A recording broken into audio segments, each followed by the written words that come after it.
Hello, my singing and mask making friends. Joan here, and it's April 2021, and I am thrilled to report that makermask.org has completed its latest round of fabric testing, and the results are very interesting. I will post the link to their blog post down in the description box below, and I really encourage you to read their very short report. Now, this round of testing was crowdsourced, and some of you watching may have in fact contributed to the crowdsourcing. And so on behalf of Maker Mask, thank you very much for helping to make it happen, because it's just helping everybody learn to make better masks. So Maker Mask tested two fabric combinations. First, they tested 3 layers of spunbond non-woven polypropylene. And second, they tested the typical cotton sandwich, which is a layer of cotton on the inside, polypropylene in the middle, and then cotton on the outside, which is a very typical mask that many people are wearing these days. Now, all the fabric details for the testing are provided in their blog post, and it's worth noting that the non-woven polypropylene tested was a 68 grams per square meter polypropylene. And my own polypropylene, this white polypropylene, is 70 grams per square meter, and that's really the same order of magnitude. So I'm not going to give all the results away. You really should read the blog. But I will say that the filtration results for both combinations were comparable. However, as far as breathability goes, the 100% non-woven polypropylene combination came out on top. And for singers, this is vital information. And it really goes without saying that after I found out about this, I had to make my own singer's masks with 3 layers of polypropylene. So this is my first attempt at a 3-layer polypropylene mask. So as you can see, 3 layers of 70 grams per square meter polypropylene is pretty thick and quite stiff. And I was concerned that with 3 layers of polypropylene, the seams would get quite thick, especially around the nose area and under the chin. We would end up essentially with 6 layers of polypropylene. So in this video, I'm proposing a different way of assembling the edges of the mask and simply using bias tape around the edges. But before diving into this tutorial, I want to mention one more thing that was not part of Maker Mask's testing, and that's acoustics. And acoustics is very important, obviously, for singers, but it's also important for people in all walks of life as well. As you know from months of wearing masks, you've no doubt noticed that cotton will muffle your sound. So I was really interested to see how well a polypropylene mask would perform as far as acoustics go.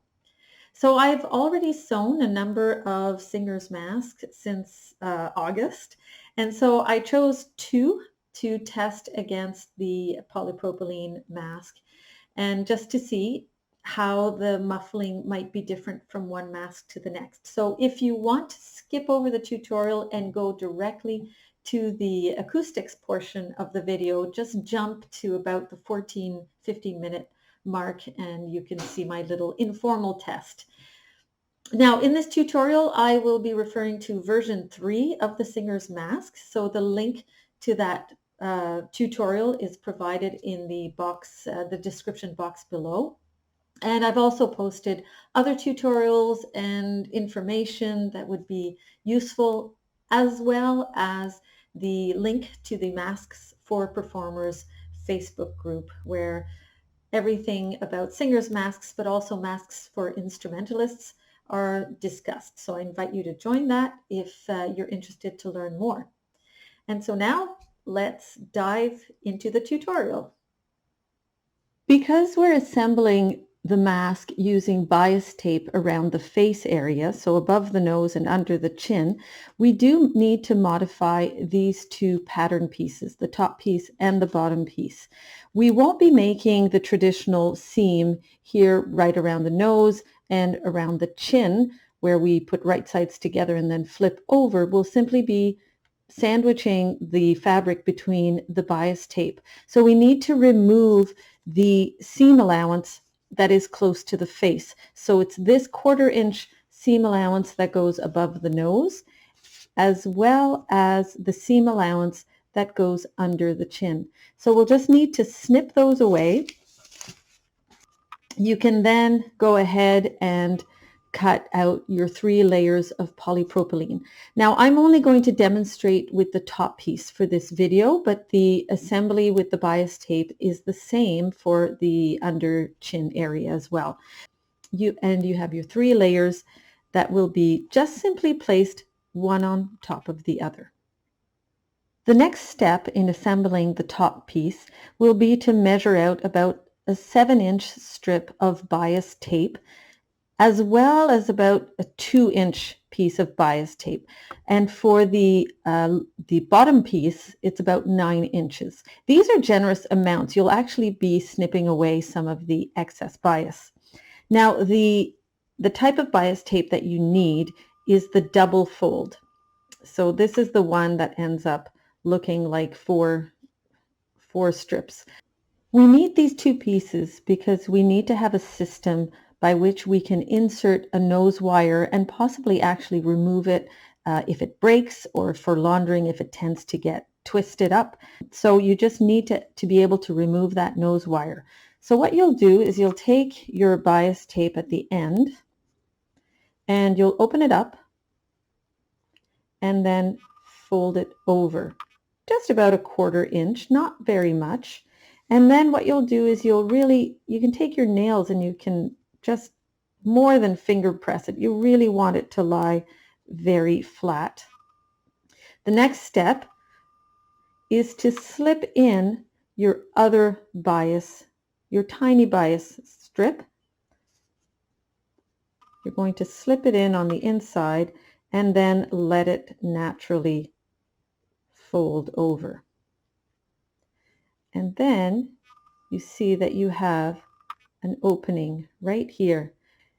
Now you'll need to stabilize this because you don't want to just start sewing your bias tape without securing this. But it would be nice not to have a seam here. So what we'll do is we'll secure it on the underside and perhaps a little bit here on the inside, but not so through this area.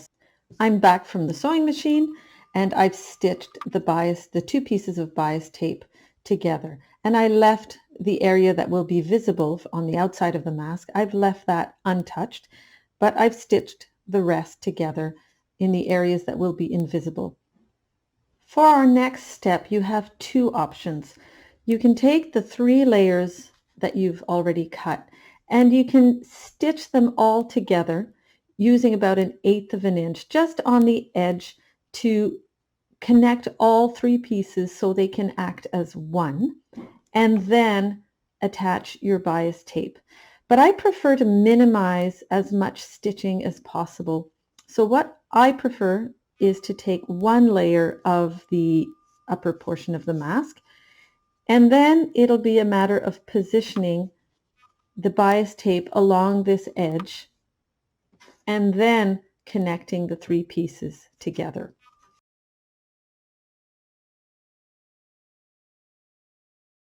This is the time to attach the bias tape to the top of the mask. And I like having the opening for the nose wire quite close to the edge. So I would suggest that you align your opening at about 5/8 of an inch from the edge, and you will position the bias tape right on the edge with the extra bias tape going towards the front of the mask.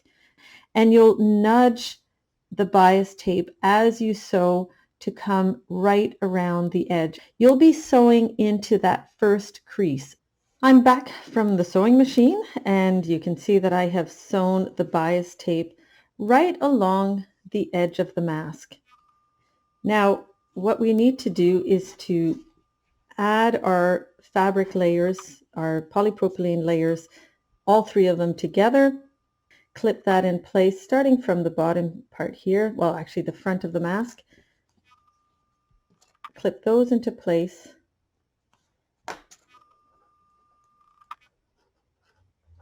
Once these are in place, you will then flip the bias tape over. And start by flipping in the middle, and then you can clip that into place.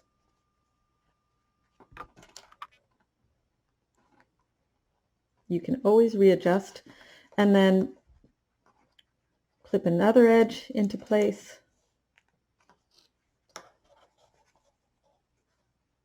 And just work your way around the mask.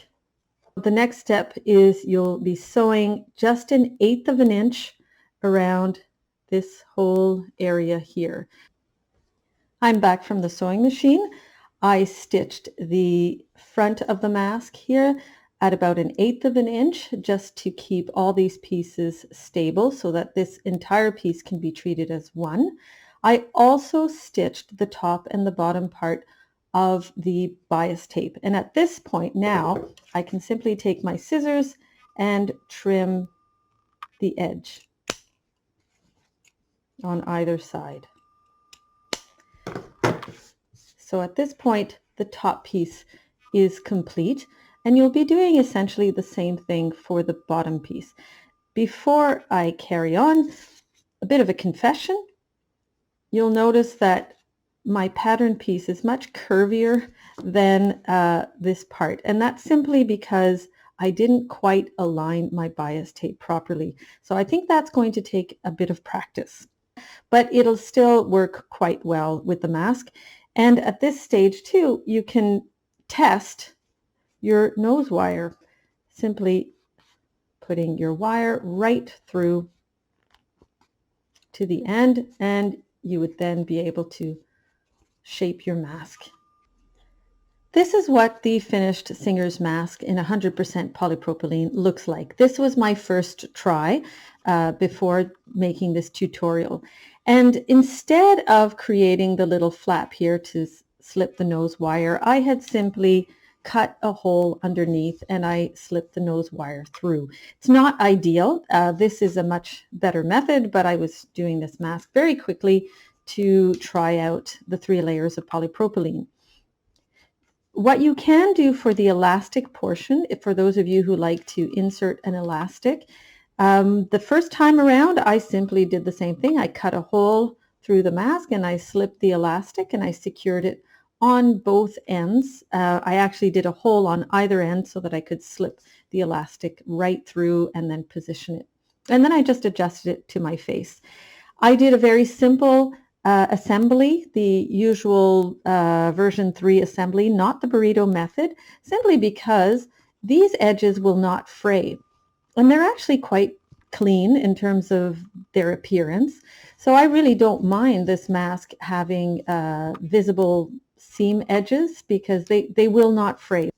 In this attempt, I did not put any of the zip ties because 3 layers of polypropylene is quite stiff, and I'm really curious to see how this is going to hold up in the wash. So I will wash this mask a number of times, but it's going to take some time before I can report back. I'd like to wash it about 10 times. Another thing to consider is you want to stitch as little as possible through polypropylene. So you wouldn't want to sew right through the fabric in order to slip in the zip ties. And so in this case, I would much rather slip in some horsehair to keep everything in place. 3 layers of polypropylene is actually quite light. So here's the singer's mask on my kitchen scale. It weighs 15 grams. And this compared to my red one. And this weighs 25 grams. Now, 10 grams is not a lot, but again, it's something on your face that you might be keeping on your face for a couple of hours. So I think that weight difference might be significant for some. Okay, now is the time for the acoustics section of this video. And I have 3 masks. I have this blue mask, we'll call it A. It is made of batik on the outside, which is a very high quality cotton. And on the inside is just a plain cotton. And in the middle, I have 2 layers of the non-woven polypropylene. It's the same polypropylene as I used in the tutorial. The second mask, B, the red mask, is made with quilter's cotton on the outside, a light cotton on the inside, and in between is one layer of the non-woven polypropylene. And of course, C is our 3-layer non-woven polypropylene mask. And so for my little experiment, I decided I would read the first chapter of Pride and Prejudice. Now, I will read it with my Canadian accent. I'm not going to make up a British accent, and I will do my best. I will simply read it normally and periodically put on the various masks so that you can hear the difference. So here we go. Chapter 1. It is a truth universally acknowledged that a single man in possession of a good fortune must be in want of a wife. However little known the feelings or views of such a man may be on his first entering a neighborhood, this truth is so well fixed in the minds of the surrounding families that he is considered the rightful property of some one or other of their daughters. "My dear Mr. Bennet," said his lady to him one day, "have you heard that Netherfield Park is let at last?" Mr. Bennet replied that he had not. "But it is," returned she, "for Mrs. Long has just been here, and she told me all about it." So what did you think? Which one has the most muffled sound? Now, I don't want to tell you what I think. I don't want to lead you, but I will tell you what I think. Really, for me, what I hear is definitely the polypropylene mask has far better acoustics. It's also much more breathable, much more comfortable to take some rapid inhalations. When I breathe in, I actually sense a little bit of the cool air coming in. And when I exhale, it does feel a little bit warm, as often happens with masks. But just the in and out of breathing just doesn't accumulate as much heat. And this is just a quick appraisal of the mask. I haven't had the chance to sing with it at a rehearsal. We're currently completely shut down here in Ontario, so I can't really experiment with this in the middle of a rehearsal. So I hope some of you will actually try this out, and then you can report back in the comments. I would really like to know how this unfolds for you. So one final thought. Some people have expressed concern that having non-woven polypropylene against their skin, because it's not a natural fiber, they have concerns because of skin sensitivity. So of course the bias tape right around the face actually does help compensate for that, because you don't actually have the polypropylene on your face. But on the sides, you will have the polypropylene touch your skin. Now, the anecdotal reports that I've heard on some Facebook groups have actually been positive. Some people have said that they have sensitive skin and they've not had issues. Now, obviously, this is very personal and everybody has to decide for themselves, but I found this very hopeful, and I thought it would be worth a try, that you could experiment with a polypropylene mask. Now, you might want to continue using cotton masks for your day-to-day activities, and maybe just reserve the polypropylene option for singing if you do have a sensitivity over time. So this has been quite the year for singing. Many of us have not had many opportunities to sing, and we still have a number of challenges ahead.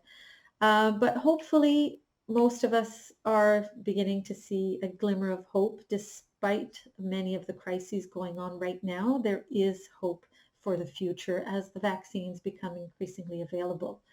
But we know that even vaccinated, masks will still be part of the equation for some time. So we still need to find the best solutions and to keep innovating and try to find the best solutions for masking. So I wish you happy singing if you can, and for when it'll be safe for you to do so. And until next time, I wish you all the best and stay safe, and hopefully you can do a little bit of singing. Bye.